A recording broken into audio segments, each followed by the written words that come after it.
નમસ્કાર મિત્રો, હું એડવોકેટ સેજલ.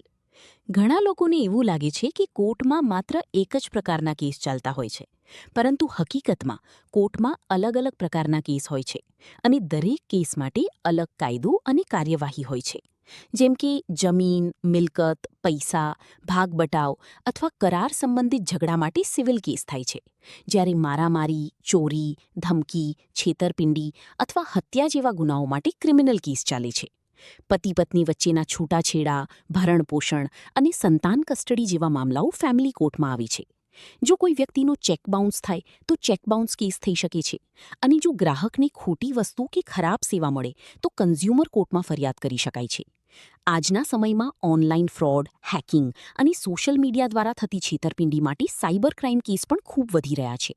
રોડ અકસ્માતમાં ઈજા કે મૃત્યુ થાય તો MECT કેસ દ્વારા વળતર મેળવી શકાય છે. તેથી દરેક વ્યક્તિએ પોતાના અધિકારો અને કાયદાની મૂળભૂત જાણકારી રાખવી ખૂબ જરૂરી છે, જેથી સમય આવે યોગ્ય કાનૂની પગલું લઈ શકાય. આવી જ સરળ ભાષામાં કાનૂની માહિતી મેળવવા માટે એડવોકેટ સેજલ સાથે જોડાયેલા રહો અને લાઇક કરો, શેર કરો અને વધુમાં વધુ સબસ્ક્રાઇબ કરો.